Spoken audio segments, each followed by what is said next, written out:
உயர்தர வணிகப் பிரிவின் கணக்கீடு பாடம் தொடர்பான விடயங்களை கலந்துரையாட இருக்கின்றோம். அந்த வகையில் இன்றைய முதலாவது நிகழ்ச்சி நாங்கள் இந்த கணக்கீடு பாடத்தினை மாணவர்கள் எதிர்கொள்ளுகின்ற பொழுது முகம் கொடுக்கக்கூடிய பிரச்சனைகள் என்ன, அதே போன்று இந்த கணக்கீடு பாடத்தினை எவ்வாறு முறையாக நாங்கள் படிப்பது அல்லது பயில்வது, அதே போன்று எவ்வாறு வினாபத்திரங்களை நாங்கள் பயிற்சிகள் எடுப்பது, எந்தெந்த காலப்பகுதியில் நாங்கள் வினாபத்திரங்களை செய்து பார்ப்பது, அதே போன்று ஒரு நாளைக்கு ஆக குறைந்தது எத்தனை மணித்தியாலங்கள் இந்த உயர்தர பரீட்சைக்காக உங்களை தயார்படுத்த வேண்டும் போன்ற விடயங்களை கலந்துரையாட இருக்கின்றோம். முதலாவதாக, ஒரு பரீட்சையை எதிர்நோக்க இருக்கின்ற மாணவர்கள் தங்களுடைய பாடத்திட்டம் எந்த வரையறைக்குள் இருக்கின்றது என்பதை தெரிந்து கொள்ளுதல் மிக அவசியம். அந்த வகையில் உயர்தர வணிகப் பிரிவின் கணக்கீடு பாடமானது பிரதானமான 2 பகுதிகளால் ஆக்கப்பட்டதாக இருக்கும். அந்த வகையில் பகுதி 1 என்ற ஒரு பிரிவும் பகுதி 2 என்ற ஒரு பிரிவாக 2 பிரிவுகளாக பிரிக்கப்பட்டிருக்கின்றது. பகுதி 1ஐ பொறுத்தளவில் அது தரம் 12 மாணவர்களுக்காகவும் பகுதி 2ஆனது தரம் 13 மாணவர்களுக்குமான பாடத்திட்டமாக அமையும். இந்த 2 வருடங்களையும் பொறுத்தளவில் மாணவர்கள் 3 தவணைகளுக்கு முகம் கொடுத்தல் அவசியம். அந்த வகையில் மொத்தமாக 6 தவணைகளில் நீங்கள் கற்று முடித்தல் அவசியம். இந்த 6 தவணைகளில் கற்ற விடயங்களை அடிப்படையாக கொண்டு இலங்கை பரீட்சை திணைக்களத்தால் தயாரிக்கப்பட்ட பரீட்சைக்கு நீங்கள் எதிர்வருகின்ற 2016ஆம் ஆண்டு ஆகஸ்ட் மாதமளவில் முகம் கொடுக்க இருக்கின்றீர்கள். அதற்கான பெறுபேறு அநேகமாக நவம்பர் அல்லது டிசம்பர் மாதங்களில் உங்களுக்கு கிடைக்கப் பெறலாம். முதலாவதாக நாங்கள் பாடத்திட்டத்தினை இன்று ஆய்வு செய்வோமாக இருந்தால், பாடத்திட்டம் எவ்வாறு அமைந்திருக்கின்றது, இந்த பாடத்திட்டத்தில் எந்தெந்த பாடங்களை எவ்வளவுக்கு முக்கியத்துவம் கொடுத்து படிக்க வேண்டும் என்ற ஒரு எதிர்பார்ப்பு உங்களுக்கு இருத்தல் அவசியம். முதலாவதாக கணக்கீட்டின் பாடத்திட்டத்தை எடுத்துக்கொண்டால், அதில் பகுதி 1இல் முதலாவது பாடமானது கணக்கீடு அதனுடைய முக்கியத்துவம் சார்பான விடயங்களை உள்ளடக்குகின்றது. அதாவது முதலாவது பாடமானது கணக்கீடு என்றால் என்ன, கணக்கீடு எந்தெந்த வகைகளை கொண்டிருக்கின்றது, கணக்கீட்டின் பிரதான வகைகளாக நாங்கள் பார்க்கக்கூடிய நிதி கணக்கீடு, முகாமை கணக்கீடு எவ்வாறு அமைய இருக்கின்றது போன்ற விடயங்களை நாங்கள் பார்க்க வேண்டியதாக இருக்கின்றோம். அந்த வகையில் முதலாவதாக நாங்கள் பாடத்திட்டத்தை கலந்துரையாடுகின்ற பொழுது முதலாவது பாடமாக உங்களுக்கு அமைய இருக்கின்ற பாடம் கணக்கீட்டும் அதன் முக்கியத்துவத்தினையும் பகுப்பாய்வு செய்வர். அதாவது கணக்கீட்டினையும் அதன் முக்கியத்துவத்தினையும் பகுப்பாய்வு செய்வர். அதே போன்று உங்களுடைய 2வது பாடப்பரப்பு எடுத்துக்கொள்வோமாக இருந்தால், 2வது பாடப்பரப்பானது வணிக நிறுவனம் ஒன்றிலே நடைபெறக்கூடிய கொடுக்கல் வாங்கல்களையும் நிகழ்வுகளையும் கணக்கீட்டு சமன்பாட்டின் ஊடாக முன்வைத்தல், அது உங்களுடைய 2வது பாடமாக அமையிருக்கின்றது. ஆகவே பகுதி 1ஐ பொறுத்தளவில் முதலாவது பாடமாக கணக்கீடும் அதன் முக்கியத்துவமும், 2வது பாடமாக கணக்கீட்டு சமன்பாடும் அமையிருக்கின்றது. நாங்கள் 3வது பாடத்தை எடுத்துக்கொள்வோமாக இருந்தால், இதுதான் கணக்கீட்டுடைய இதய பகுதியாக பார்க்கப்படுகின்றது. அதாவது கணக்கீட்டு சமன்பாடு அல்லது கணக்கீட்டு செய்முறை என்பது ஏற்கனவே கணக்கீட்டு சமன்பாடு 2வது பாடமாக வருகின்ற அதே சந்தர்ப்பத்தில் கணக்கீட்டு செய்முறையானது 3வது பாடமாக அமையிருக்கின்றது. இங்கு கணக்கீட்டின் அடிப்படையான இரட்டை பதிவு முறை கற்பிக்கப்படுதல் மிக அவசியமாக இருக்கும். ஆகவே கொடுக்கல் வாங்கல்கள் எவ்வாறு இடம்பெறுகின்றது, இடம்பெற்ற கொடுக்கல் வாங்கல்களுக்கான மூல ஆவணங்கள் யாவை, அவ்வாறு மூல ஆவணங்களின் துணையூடாக கொடுக்கல் வாங்கல்களை எவ்வாறு திரட்டியெடுப்பது, திரட்டிய கொடுக்கல் வாங்கல்களை முதலாவதாக எங்கு பதிவது, பதிவு செய்யப்பட்ட கொடுக்கல் வாங்கல்களை எவ்வாறு இரட்டை பதிவு தத்துவத்திற்குள்ளால் பேரேடுகளுக்கு வகைப்படுத்துவது, நாங்கள் தயார் செய்த பேரேடானது இரட்டை பதிவு தத்துவத்திற்கு அமைவாக இருக்கின்றனவா என்பதை அறிவதற்கான பரீட்சை நிலுவை, தொடர்ந்து வழுக்களை இனங்கண்டு திருத்தி சீராக்கிய பரீட்சை நிலுவை, நிதிக்கூற்றென்று மிக பெரிய அல்லது பாரிய அளவிலான பாடங்களை உள்ளடக்கிய பாடமாக இந்த 3வது பாடம் பார்க்கப்படுகின்றது. அதே போன்று நாங்கள் 4வது பாடமாக எடுத்துக்கொள்வோமாக இருந்தால், இப்பொழுது நீங்கள் திரையில் அவதானிக்கக்கூடியதாக இருக்கும் 4வது பாடத்திற்கான பாடத்திட்டம் எவ்வாறு அமையிருக்கின்றது என்று. ஆகவே 4வது பாடமாக நாங்கள் எடுத்துக்கொள்ளக்கூடியதாக இருக்கும் இந்த முதன்மை ஏடுகளை கையாண்டு பேரேடுகளுக்கு கொடுக்கல் வாங்கல்களை பதிவு செய்வது. அதாவது இரட்டை பதிவு தத்துவத்திற்கமைய 3வது தேர்ச்சியில் நாங்கள் எடுத்துக்கொண்ட நடவடிக்கைகளை 4வது தேர்ச்சி அல்லது 4வது பாட அலகாக முதன்மை ஏடுகளை பயன்படுத்தி கொடுக்கல் வாங்கல்களை பதிவு செய்வதும் அதே போன்று அதனை இரட்டை பதிவுக்கு உட்படுத்தி பேரேடுகளுக்கு மாற்றுவதும் 4வது செயற்பாடாக அமைய இருக்கின்றது. அந்த வகையில் 5வது தேர்ச்சியாக நாங்கள் எடுக்கலாம் நிதி கணக்கீட்டின் அடிப்படைகளை பகுப்பாய்வு செய்து கணக்கீட்டு எண்ணக்கருக்களை உட்படுத்துதல். ஆகவே மாணவர்கள் ஏற்கனவே கணக்கீட்டு எண்ணக்கருக்கள் தொடர்பான அடிப்படை விடயங்கள் சிலவற்றை எடுத்திருப்பீர்கள். உதாரணமாக அழகுசார் எண்ணக்கரு. அழகுசார் எண்ணக்கரு என்பது நிறுவனமானது உரிமையாளரிலிருந்து வேறுபடுத்தப்பட்ட தனியானதும் சுதந்திரமானதுமான ஒரு அலகென கொண்டு கணக்கீடுகளானது தயார் செய்யப்படல் வேண்டும். ஆகவே அழகுசார் எண்ணக்கரு, இணைதல் எண்ணக்கரு அல்லது பொருந்தச்ச எண்ணக்கரு, பாதுகாப்பு எண்ணக்கரு அல்லது முன்னெச்சரிக்கை எண்ணக்கரு, தேரல் எண்ணக்கரு அல்லது தேரிய கைக்கெட்டி எண்ணக்கரு, கால எண்ணக்கரு அல்லது ஆவர்த்தன எண்ணக்கரு, அதே போன்று ஏனைய சில எண்ணக்கருக்களை உள்ளடக்கிய கணக்கீட்டு எண்ணக்கருக்கள் தொடர்பான விடயங்களை உள்ளடக்கிய பாடமாக உங்களுடைய 5வது தேர்ச்சி மட்டம் அமையும். 6வது தேர்ச்சி மட்டமாக நாங்கள் உள்ளடக்கக்கூடியதாக இருக்கும் இலங்கை கணக்கீட்டு நியமம், லங்கா அக்கவுண்டிங் ஸ்டாண்டர்ட்ஸ் என்று சொல்லக்கூடிய இலங்கை கணக்கீட்டு நியமம். ஆக உங்களுடைய 6வது தேர்ச்சியாக அமைய இருக்கிறது இலங்கை கணக்கீட்டு நியமத்தின் 2வது பகுதி. அது இருப்பு தொடர்பான சீராக்கங்களாக இருக்கும்.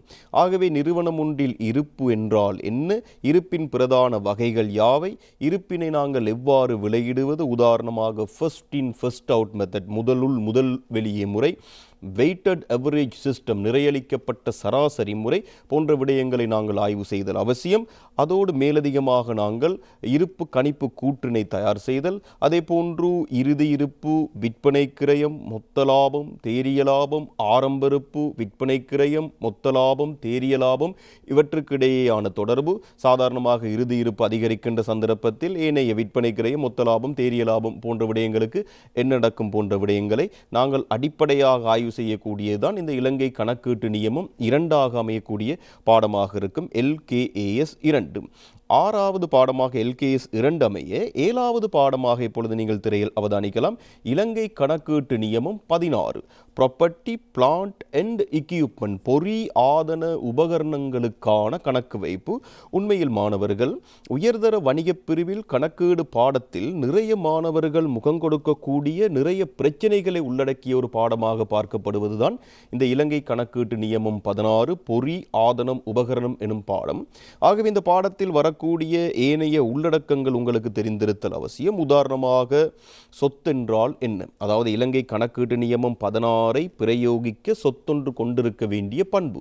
ஆகவே எந்தெந்த சொத்துக்களுக்கு நாங்கள் பெருமானத்தை விட முடியும், எந்தெந்த சொத்துக்களுக்கு பெருமானத்தை விட முடியாது, அதே போன்று பெருமானத்தை என்றால் என்ன, ஆயுட்காலம் என்றால் என்ன, எஞ்சிய பெறுமதி என்றால் என்ன, நியாய பெறுமதி என்றால் என்ன, தொடரும் தொகை என்றால் என்ன, LKAS 16 தொடர்பான வெளிப்படுத்தல்கள் யாவை போன்ற விடயங்களை உள்ளடக்கியதோடு சொத்துக்களை கொள்வனவு செய்தல், சொத்துக்களை விற்பனை செய்தல், சொத்துக்களை பகுதி மாற்றம் செய்தல், சொத்துக்களுக்கான மறுமதிப்பீடு செய்தல், சொத்துக்களிலான கட்டமைப்பு மாற்றங்கள். உதாரணமாக 10 வருடங்களுக்கு பயன் தரலாம் என எதிர்பார்க்கப்பட்ட சொத்தொன்று 3 ஆண்டுகள் முடிவிலே சில வேளைகளில் பயன்பாட்டு ஆயுட்காலத்தை குறைத்துக் கொள்வதாக இருக்கலாம். உதாரணமாக 10 வருடங்களுக்கு பயன் தர கூடிய சொத்தொன்று 6 வருடங்களில் பயன்பாட்டு காலத்தை முடித்து விடலாம்.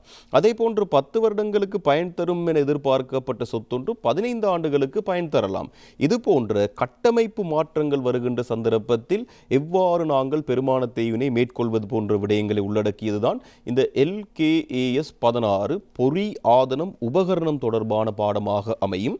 இந்த LKAS 16 பாடப்பரப்பானது நேரடியாக பகுதி 2 அல்லது உங்களுடைய 2வது வினாப்பத்திரத்தில் 1வது கட்டாய கேள்வியான கம்பெனியில் நேரடி தாக்கத்தை ஏற்படுத்தக்கூடிய ஒரு கேள்வியாக அமையும். அது உங்களுடைய 7வது தேர்ச்சி.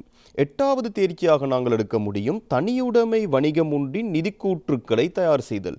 இப்பொழுது நீங்கள் திரையில் அவதானிக்கக்கூடியதாக இருக்கும் உங்களுடைய பாடப்பரப்பில் வரக்கூடிய 8வது பாடம் என்ன என்று, தனியுடைமை வணிகம் ஒன்றின் நிதிக்கூற்றுக்களை தயார் செய்தல். இந்த நிதிக்கூற்றுக்களானது இலங்கை கணக்கீட்டு நியமம் 1 அடிப்படையாக கொண்டு மேற்கொள்ளுதல் வேண்டும்.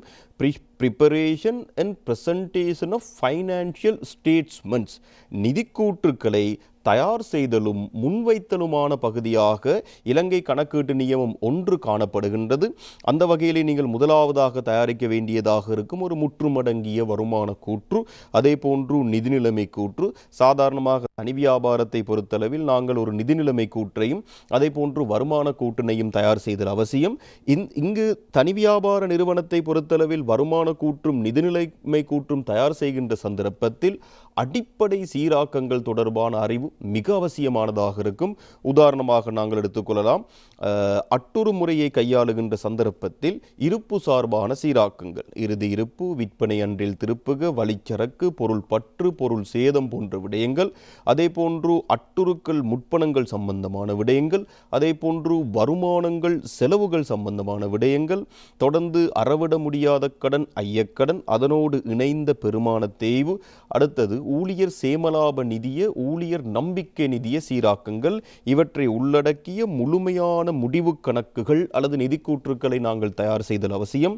தனி வியாபார நிறுவனம் ஒன்றின் நிதிக்கூற்றை அடிப்படையாக கொண்டுதான் பங்குடைமையின் நிதிக்கூற்றும் அதே போன்று கம்பெனியின் நிதிக்கூற்றும் தயார் செய்யப்படுகின்றன.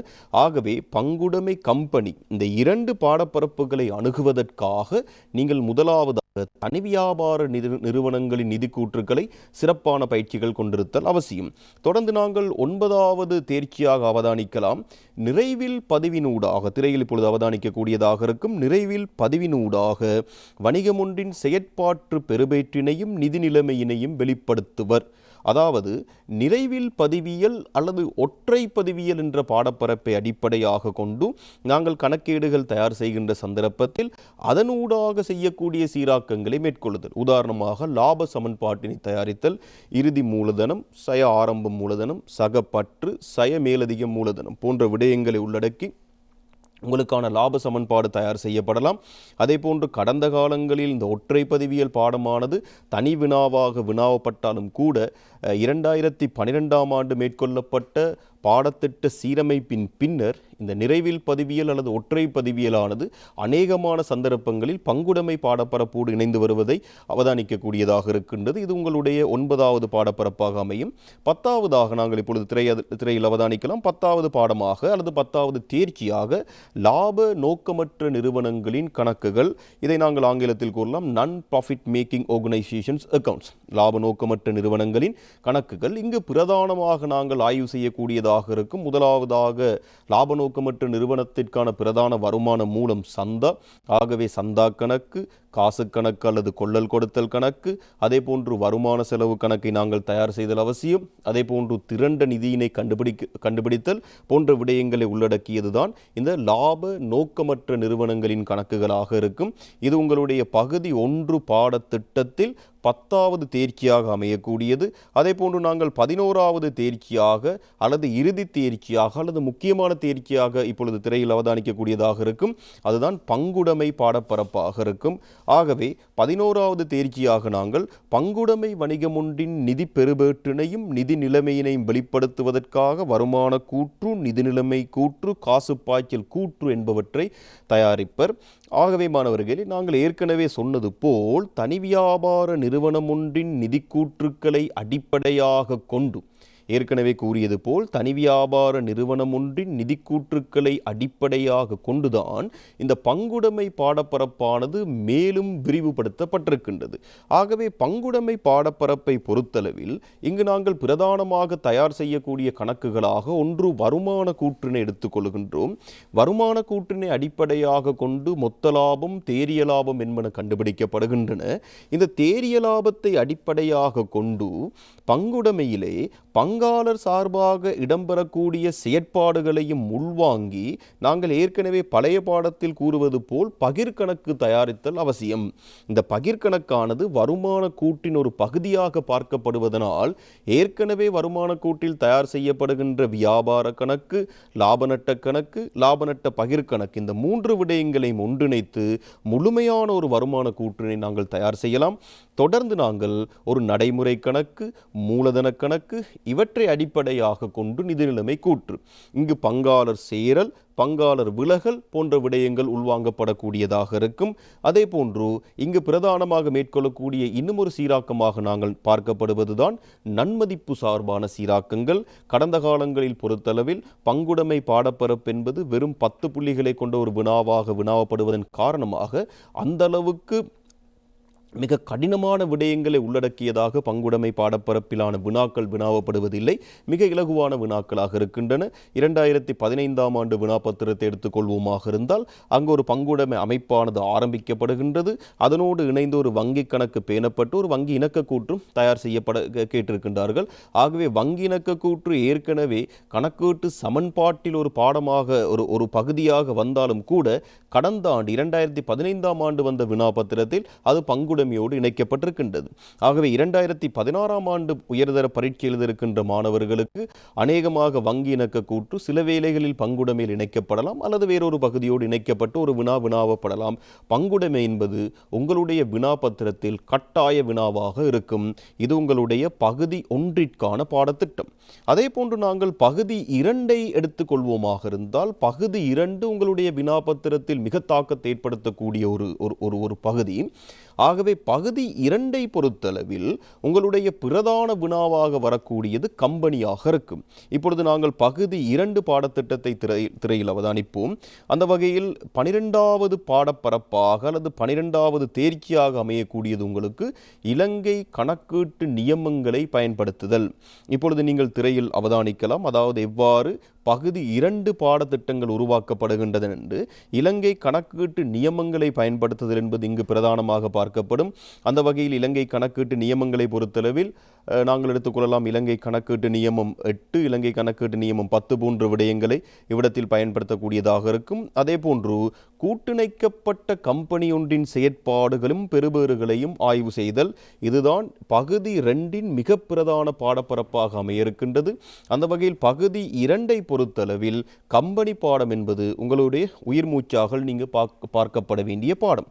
அதே போன்று 13வது 14வது பாடங்களாக நாங்கள் எடுத்துக்கொள்ளலாம் கணக்கீட்டு விகித பகுப்பாய்வு, அக்கவுண்டிங் ரேசியோஸ் அனாலிசிஸ். அதே போன்று நாங்கள் 15வது பாடமாக எடுத்துக்கொள்ளலாம் முகாமை கணக்கீட்டின் அடிப்படை எண்ணக்கருக்கள்.